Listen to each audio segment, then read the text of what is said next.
Hello, everyone. Nigel here with Polluted Mainstream. And last week I talked a lot about politics, and I said my channel was going to be about the alt-right and Christianity and how they intersect. And I haven't talked a lot about Christianity, so today I want to fix that. We're going to talk about religion today. Now, I think it's important for all societies to have religion, but the West has traditionally been Christian, so that's the religion I'm going to talk about. Now, when I was a kid, Christianity seemed to be fading. It seemed to be losing its appeal to everyone, and I thought atheism was really going to take over, and in a lot of ways it has.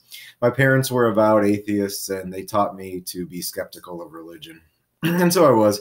And honestly, the church at the time and the people who I saw as representations of Christianity were really disappointing. These are the kinds of people who, like Thunderfoot, will make fun of a lot. The kinds of people who say that the earth is 10,000 years old and God created everyone at the same time, and the dinosaurs, and men rode dinosaurs around, and Jesus rode a triceratops and so on. So when I heard about those kinds of people who just were willingly ignorant about the world, it turned me off of religion. But I realized since then that that was not a real representation of religion. These were ignorant people who wanted social conformity, and most of all, probably just wanted to profit. They were hucksters who were running churches that didn't really know that much about Christianity, didn't really want to look into it that much, but really just wanted to get people in there, provide a little bit of a service, like a social get-together, and collect the dollars from their collection plate at the end. So I wasn't really impressed by that. And in later years, I realized that that's not exactly what religion is all about. So today I want to kind of demystify religion a little bit. I think Christianity is one of those tough religions. I see people in the West being attracted to Buddhism and a lot of the Eastern religions just because of that. I think that Eastern religions are more straightforward. They're a little bit less complex, and they're definitely not as mystical. They're not going to veil their meaning and symbols quite as much as Christianity does. But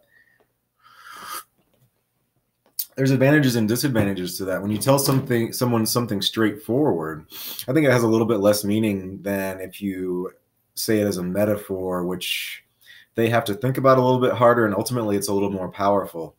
Christianity uses metaphors of things that you see in real life, as situations you encounter in real life, and then compare them to the divine.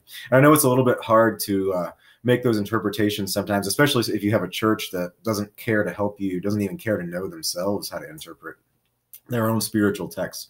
So today I want to do that. I want to demystify Christianity a little bit.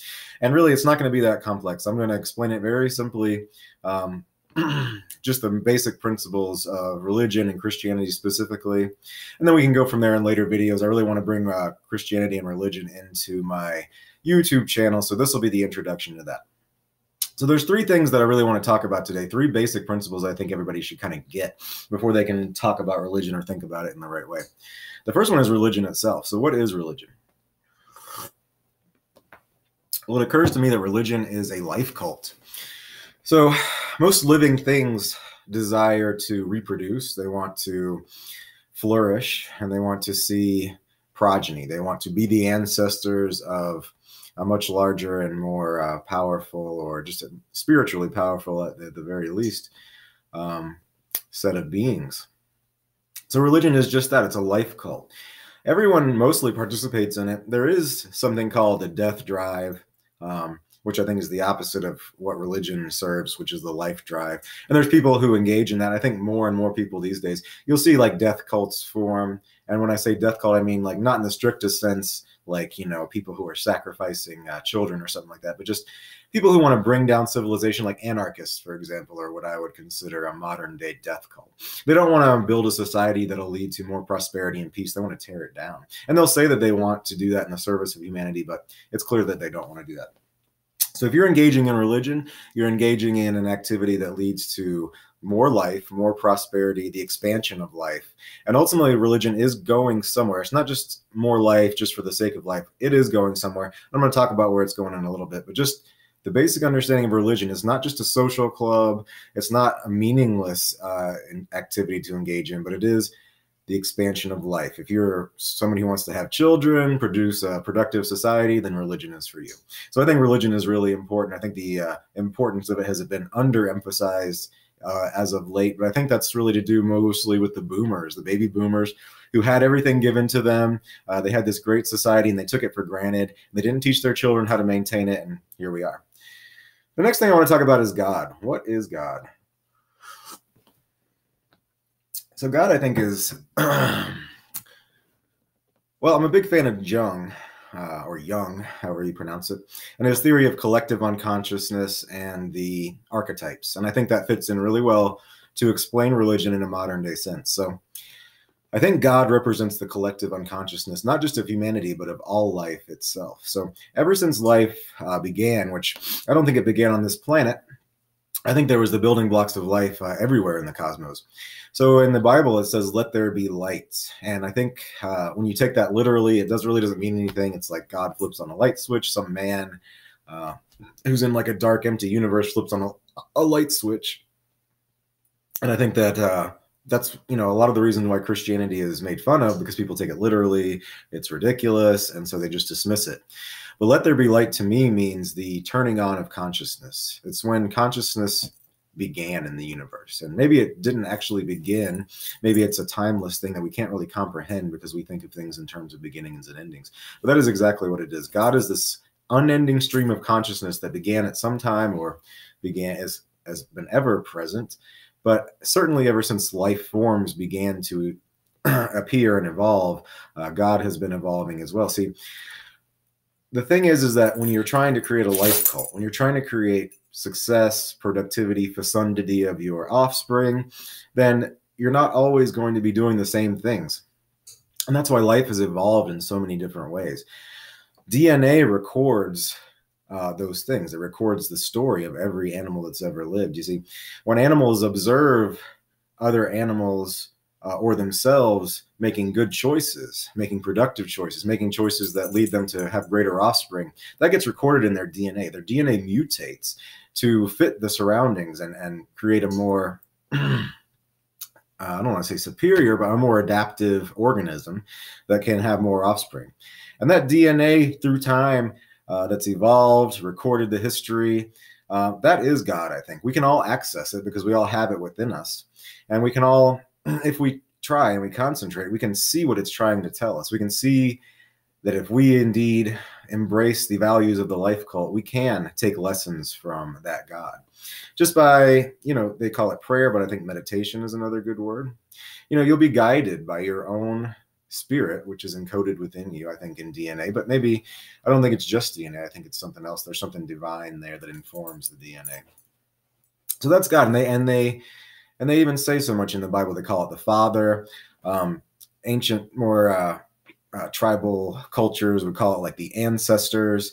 And that's that's a good way of thinking about it. It's the ancestors. It's everything that's come before, informing you as to what would be a good way to extend this cult of life.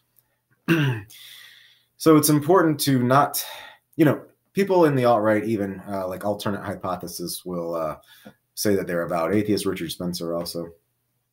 And I think that if you disregard the idea that there is some kind of divinity, some kind of God, I think you're just opening the door to this individualistic hedonism that's been really ravaging our society. So it's important to recognize that God does in fact exist. It's not a man in the sky or anything like that, but it is a unending stream of life that has been conscious of itself the whole time. Now, not on an individual level, but collectively, this life has been conscious of itself.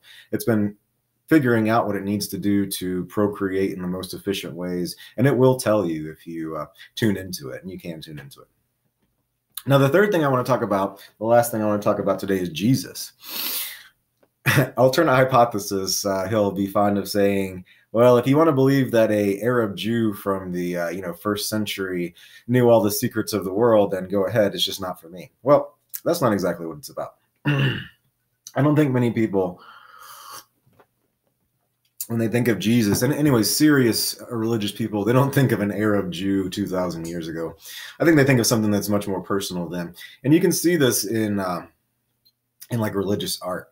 Jesus in Western art is not depicted as a Arab Jew. He's depicted as a Western European person. And I think that's fitting. You're going to adapt your religious symbols to your culture, and that's fine. You don't have to think about it in a historical sense. And I think if you do that, then you are losing the meaning in a lot of ways. So I think what Jesus really is an aggregate man, just like God is an aggregate of all life that has ever been. Jesus is an aggregate man who contains all of the qualities that would lead to the furtherance of life. They call him, the King of Heaven, the Prince of Peace. And I think that Christianity and spirituality, it all leads to the social construct of a king. A king is a man who is an ideal man as well. You look to the king as an ethnic, spiritual, cultural paragon of what you should be or what your culture should strive to be. And so what is Jesus? What is he described as being? Well, he's not a weak leader. He's a leader who has specific values and a specific path that you're supposed to walk. And so he's not just one of these guys like Justin Trudeau or something like that who'll say, oh, yeah, just be whoever you want to be whatever, have whatever beliefs you want to have. It's okay. Everybody can come and live under this tent. No, if you wanted to be a Christian, you had to have certain beliefs. You had to accept those beliefs, and you had to veer away from all others. You had to walk a straight path. But Jesus also had empathy. He had what you call forgiveness, and forgiveness is one of the central tenets of the Christian religion and redemption. So even if you, as a society or as an individual, did not live your life in accordance with spirituality that would lead you to favor in the life cult. In other words, if you're not doing things that would that benefit society, that society can look at and say, yes, that guy right there is doing stuff that in the future, that he'll be looked back on as an ancestor who that his descendants can be proud of, that he did something that would lead to our greatness. If you're not that kind of person, you can be. You don't have to be a part of a death cult. You don't have to waste your life. You can tune into what's already innately inside of you, which is the desire to live happily and reproduce and have a happy world for your offspring. So that's what Jesus is to me, is an ideal man. And it's nothing more than that. It doesn't have to be any more complex than that. Now, of course, there's a lot more in the Bible than just those things. And we'll get into those in future videos. But those three things are really important to understand, because I think there are three things that our country needs right now, which is the love of God, king, and country. Now, as I said, God is the collective wisdom of all of our ancestors that would lead us to prosperity. So obviously our nation needs that. King is our ideal man, both ethnically, culturally, etc. This is somebody who we can look to and say, yes, this is what I aspire to be. And that would be a way that we can, on earth, look at the intent of God. We can see a man who is living the intent of God and aspire to that. See, it's a lot harder to live up to an ideal that's not very concrete. But when you actually see a man who embodies it, that's important, and we need that. And the last thing we need is country. Now, there's a lot of people who say, well, there shouldn't be any countries. It should just be an open world where nothing matters. But frankly, I really don't think Christianity should be the only religion. I don't think it should be the only way. And that means that a nation of each religion is necessary. And that's why I support pan-nationalism. I think everyone should have a nation. Everyone should have a religion. Everyone should have a king. And not necessarily like a monarch, but just an idealized version of who you should be. And so that's why I am a conservative. That's why I hold traditional values, because God, king, and country, I see those as the building blocks of society. And in future videos, I'll build on that and we'll talk a little bit more about it. But I just wanted to lay the foundation so I can start talking about religion on this channel in a way that makes sense to everyone, and in a way that's going to be, I don't know, so you'll understand what I mean when I say certain things. I'm not just saying God and thinking of a man in the sky. No. These are actually concepts that people have been thinking about for a long time. And if you read Eastern religions, or even like Joseph Campbell, or someone who dissects Western religion, you'll see that it's not just about mythology. It's not about God created things in 7 days. No, there's a lot of symbology in there, and you have to kind of dig into it. But that's the starting foundation of it, is knowing those things. So I hope you enjoyed this video, and And I hope you'll enjoy my videos on Christianity in the future, even if you're not religious. So what do you think, guys? You think God, king, and country are foundations of a nation? Or you think they're all important? Do you think that maybe something like what the skeptics think, like reason and evidence and what does Stephen Molyneux say? Reason, evidence, and logic. Do you think that's more important, or do you think those are just tools of those who are dedicated to God, king, and country? Leave your answers down in the comments below, and we'll have a nice discussion about it. Until then, you have my customary goodbye greeting, which is, see you next time.